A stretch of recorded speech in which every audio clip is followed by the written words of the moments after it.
Sir నమస్కారం sir. నమస్తే అండి.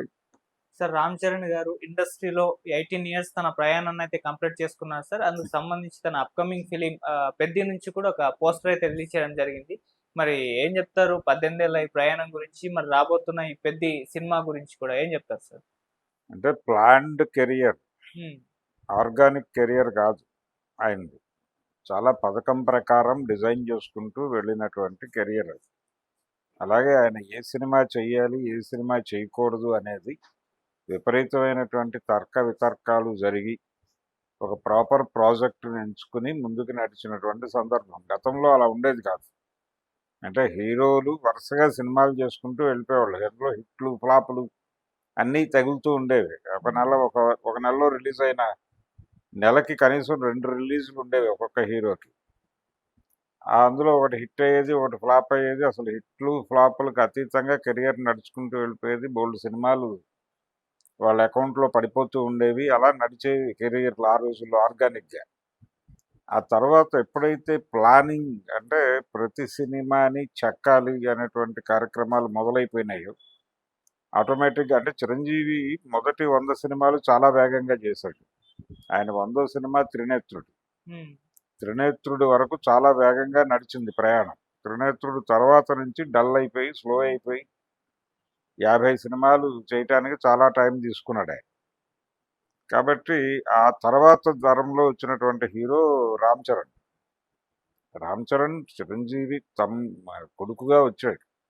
ఆల్రెడీ అప్పటికే ఆయనకి తమ్ముడు పవన్ కళ్యాణ్ ద్వారా కొన్ని హిట్లు అంటే నెక్స్ట్ జనరేషన్ సక్సెస్ అనేది ఆయన చూసేశాడు. చూసిన తర్వాత రామ్ చరణ్ సినిమా వచ్చింది చిరుత. అశ్విని దత్ గారిని, పూరి జగన్నాథ్ని నమ్మి వారి చేతుల్లో తన బిడ్డను పెట్టి సక్సెస్ఫుల్గా ముందుకు నడిపించమని అడిగాడు ఆయన చిరంజీవి గారు. అంటే అశ్విని దత్ గారే కృష్ణ గారి అబ్బాయిని కూడా లాంచ్ చేశాడు. రాఘవేంద్రరావు నాయకత్వంలో రాజకుమారుడు అనే సినిమా ద్వారా మహేష్ బాబుని ఇంట్రడ్యూస్ చేసింది కూడా అశ్విని దత్ గారే. అందుకని ఆయన చేతుల్లోనే పెట్టాడు ఇతన్ని కూడా. అలా ఆయన పూరి జగన్నాథ్ని డైరెక్టర్గా పెట్టుకుని ఆ సినిమాని తీశాడు. అది సక్సెస్ఫుల్గానే నడిచింది. ఆయన లాంచింగ్ దగ్గర నుంచి అంటే నటుడిగా అతను భిన్నమైనటువంటి క్యారెక్టర్లు చేశాడా లేదా అనే దానికంటే కూడా ఆ రోజు సినిమా పరిశ్రమలో ఉన్నటువంటి మొత్తం అందరినీ తీసుకొచ్చి ప్రసాద్ ఐమాక్స్లో నైట్ స్పెషల్ షో వేసి చూపించారు సినిమాని. ఏది చిరుత రిలీజ్కి ముందు రోజు నైట్ అందరూ బయటకు వచ్చి మాట్లాడారు, సినిమా గురించిన అభిప్రాయాలు చెప్పారు. రాజమౌళి వీళ్ళందరూ ఇమ్మీడియట్గా సెకండ్ ప్రాజెక్టుని చాలా బీభత్సమైన స్థాయిలో డిజైన్ చేశారు మగధీర రాజమౌళితో. రాజమౌళికి అప్పటికి ఒక అవసరం ఉంది, తన్ని తాను పాన్ ఇండియా స్థాయికి తీసుకెళ్ళటానికి ఒక భారీ ప్రాజెక్ట్ని, మార్కెట్ని బద్దలు కొట్టేటువంటి ప్రాజెక్టు చేయటానికి తను క్యాపబుల్ అనే విషయం మార్కెట్ని నమ్మించడానికి ఒక పాస్పోర్ట్ సినిమా అవసరమైందండి. కరెక్ట్గా అదే టైంకి వీళ్ళకి సెకండ్ ప్రాజెక్ట్ హిట్ కొట్టాలి అంటే 2 సిండ్రోమ్ అనేది ఒకటి ఉంది మనకి ఇండస్ట్రీలో. అంటే మొదటి సినిమా హిట్ అయిపోతే రెండో సినిమా తన్నేస్తుంది అనేటువంటి ఒక భయం. దాని నుంచి బయటపడటానికి మొదటి సినిమాని మించిన హిట్ కొట్టాలి అని రాజమౌళితో సినిమా చేయాలని చిరంజీవి గారు ప్లాన్ చేసిన తర్వాత అరవింద్ గారు ఆ బాధ్యతని భుజానేసుకుని రాజమౌళిని కూర్చోబెట్టి ఆయనకు ఒక అవసరం ఉండడంతో వీళ్ళతో లింక్ అయ్యాడు. ఆ అవసరం ఆయన ఒక బిగ్ మార్కెట్లోకి ఎంట్రీ ఇవ్వటానికి ఆయనకు ఒక పాస్పోర్ట్ సినిమా కావాలి. అట్లా మగధీర అనేటువంటి సబ్జెక్టుని ప్రిపేర్ చేసి ఆయన చాలా భారీ స్కేల్లో చేశాడు. చేసిన తర్వాత రాజమౌళితో నటించిన తర్వాత ఆయన విపరీతంగా హీరో ఇమేజ్ని పెంచేస్తాడు. ఆ ఇమేజ్ని అందుకునే కథలు పడకపోతే ఆ హీరోకి వరుస ఫ్లాపులు వస్తాయి. ఆ ప్రమాదాన్ని ఈయన కూడా భరించాడు. ఆరెంజ్ అనేటువంటి సినిమాతో బొమ్మరిల్లు భాస్కర్ ఈ రోజు వరకు కోలుకోలేదు ఆయన ఆరెంజ్ దెబ్బ నుంచి. బొమ్మరిల్లు భాస్కర్ అనే డైరెక్టర్ లేకుండా పోయాడు ఒక రకంగా ఇండస్ట్రీలో. ఆరెంజ్ అనేది ఒక డిఫరెంట్ యాంగిల్లో వెళ్ళాడు. అది పైగా నాగబాబు గారి సినిమా, కొణిదెల వారి అంజనా ప్రొడక్షన్స్ నుంచి వచ్చింది. అంజనా ప్రొడక్షన్స్ అనేటువంటి సంస్థలో చివరి సినిమాగా మారింది. అలా మారుతుందని ఎవరు అనుకోలేదు, కానీ అది జరిగింది. ఇప్పుడు పద్మాలయకి ఎలాగైతే మహేష్ బాబు గారి వంశీ చివరి సినిమాగా మిగిలిందో, అలా వీళ్ళ బ్యానర్కి కూడా ఆరెంజ్ అనే సినిమా ఇబ్బందికరమైన సినిమాగా మారింది. ఆ సినిమా టైంలోనే నాగబాబు గారు తీవ్రమైన కష్టాల్లోకి వెళ్ళిపోయారని, ఆయన బయటపడేయటం కోసం పవన్ కళ్యాణ్ గారు చాలా కసరత్తులు చేశాడని చెప్పుకునేవారు. ఈ మధ్య కూడా పవన్ కళ్యాణ్ ఎక్కడో ప్రస్తావించాడు ఆ విషయాన్ని. మా బ్రదర్ కష్టాల్లో ఉండగా నేను డిస్ట్రిబ్యూషన్ ఆ రంగంలో ఉండేటువంటి ఇబ్బందులు, కష్టాలు అవన్నీ చూశాను అని చెప్పాడు ఆయన ఈ రీసెంట్ టైమ్స్లో. అలా ఆరెంజ్ అనే సినిమా ఇబ్బంది పెట్టిన తర్వాత మళ్ళీ రామ్ చరణ్కి ఒక సక్సెస్ఫుల్గా అతని కెరియర్ పుష్ చేసిన సినిమా అంటూ చెప్పుకోవాలంటే ఆ, ఆ తర్వాత చేసిన వాటిలో రంగస్థలమే కొంచెం డిఫరెంట్గా వెళ్ళింది. ఆ మధ్యలో రచ్చ ఇలాంటి సినిమాలు కొన్ని చేశాడు ఆయన. చేశాడు, పర్వాలేదు.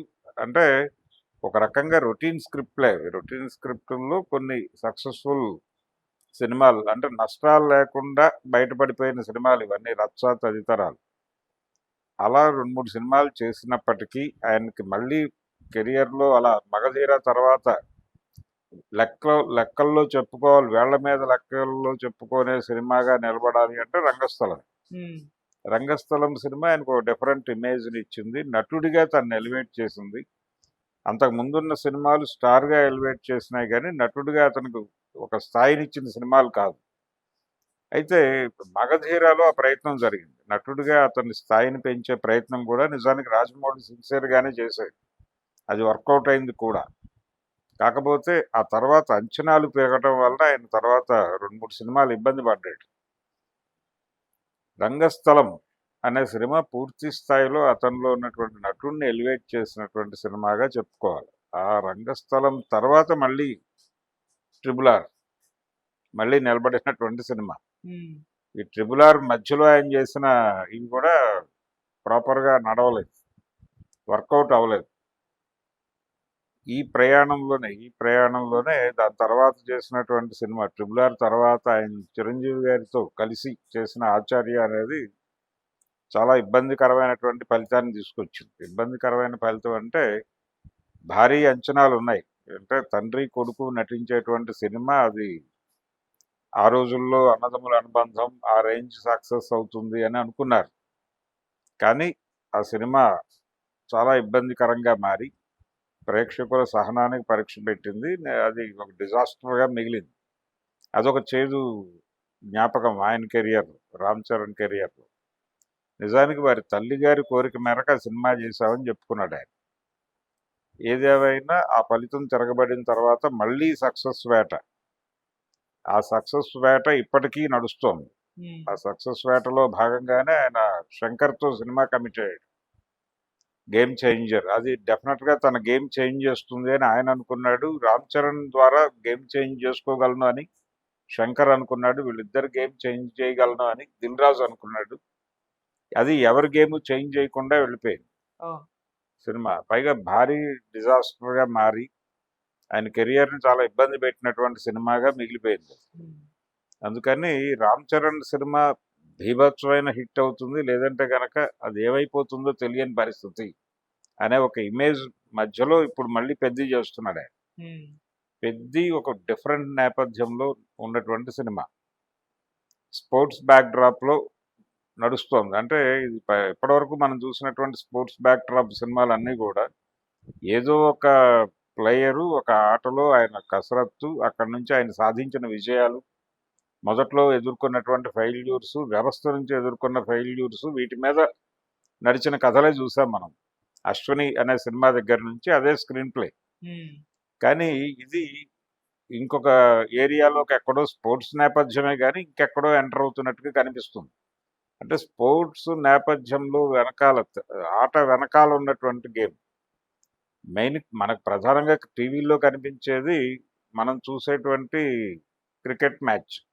ఆ క్రికెట్ మ్యాచ్ వెనకాల ఉండి నడిపించేటువంటి శక్తులు చాలా ఉంటాయని మనకు అనేక సందర్భాల్లో బయటకు వస్తూ ఉంటుంది. బెట్టింగ్ గొడవలు ఇవన్నీ, బెట్టింగ్ మాఫియా ఉంది. ఈ స్పోర్ట్స్కి వెనకాల జరిగే స్పోర్ట్ ఏమిటి అనే దాని మీద ప్రధానంగా కేంద్రీకరణ నడుస్తున్నట్టుగా కనిపిస్తోంది.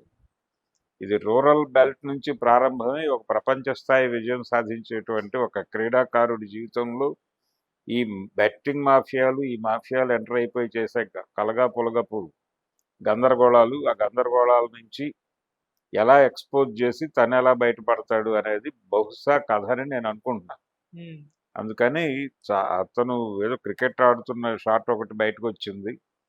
అలాగే ఇంకొక స్పోర్ట్ ఏదో ప్లే చేస్తున్నట్టుగా కూడా వాళ్ళు సీన్లు తీశారనేది మనకి వార్తలు ఉన్నాయి. ఉమ్, ఇవన్నీ కంపోజ్ చేసి వాళ్ళు మాట్లాడుతున్న పద్ధతిలో చూస్తే ఇది స్పోర్ట్స్ వెనకాల మనకి కనిపించే క్రీడ వెనకాల జరిగే రకరకాల క్రీడల్ని ఈ సినిమాలో ప్రస్తావించడం ద్వారా ఒక కొత్త ఏరియాలో కథను నడపబోతున్నాడు బుచ్చిబాబు అనేది అర్థమవుతుంది. ఈ ఏరియాలో తను సక్సెస్ సాధిస్తాడు. డైరెక్టర్గా తనకి కూడా సెకండ్ ఫిల్మ్ సిండ్రోమ్ ఉంది బుచ్చిబాబుకి. ఈ సినిమాతో తను పెద్ద డైరెక్టర్గా నిలబడాలి అని చూస్తున్నాడు. నిజానికి ఈ స్క్రిప్ట్ పట్టుకుని ఆయన ఎన్టీఆర్ చుట్టూ తిరిగాడు. అక్కడ వర్కౌట్ అవ్వలేదు, ఇక్కడ వర్కౌట్ అయింది. రామ్ చరణ్ నమ్మాడు దీన్ని. ఉమ్, నమ్మి తన పూర్తి సహకారాన్ని ఇస్తున్నాడు. ఈ సినిమా ద్వారా తను ఇంకో బ్లాక్ బస్టర్ కొడతాడు అనేది ఒక ఫ్యాన్స్ మాత్రమే కాదు, తను కూడా నమ్ముతున్నాడు బలంగా. ఆ కోరిక తీరాలని మనం కోరుకుందాం. ఈ 18 years కంప్లీట్ అయిన సందర్భంగా ఒక మెగా తనయుడిగా వచ్చాడు, మెగా తనయుడిగానే నడుస్తున్నాడు. అంటే ఎక్కడా కూడా చిరంజీవి గారి కంటే తక్కువ స్థాయిలో అంటే చిరంజీవి స్థాయిని ఇబ్బంది పెట్టి, ఆయన స్ట్రేచర్ని ఇబ్బంది పెట్టే సినిమాలు అయితే చేయలేదు రామ్ చరణ్. అలాగే తన ఇమేజ్ కేవలం సినిమానే కాకుండా ఆయన రకరకాల వ్యాపారాల్లో కూడా విస్తరించి ఇది సినిమా అనేది ఒక ప్లాట్ఫామ్. ఆ ప్లాట్ఫామ్లో ప్రస్తుతం నడుస్తున్న గతిలో ఒక్కొక్క హీరో 3 ఏళ్లకు ఒక సినిమా చేస్తున్న సందర్భం. ఆ 3 ఏళ్లకు ఒక సినిమా చేస్తూ ఒక హిట్ కొట్టాలి అనేటువంటి తాపత్రయంలో ఉన్నాడు. 3 ఏళ్లకు ఒక సినిమా చేసినా వరుస హిట్లు ఉంటే పర్లేదు, కానీ అలా కూడా కనిపించడం లేదు ఇక్కడ. ఇప్పుడు ఆ ఇబ్బంది నుంచి బయటపడటం కోసం ఈ పెద్ది నుంచి ఆయన కెరియర్ని ప్రాపర్గా డిజైన్ చేసుకుని మరో 18 ఏళ్ళు దీన్ని సక్సెస్ఫుల్గా డ్రైవ్ చేయాల్సిన కార్యక్రమం ఉంది. ఈ ప్రయాణంలో ఆయనకి ట్రిబుల్ నుంచి అక్వైర్ అయిపోయినటువంటి వరల్డ్ మార్కెట్ ఒకటి ఉంది.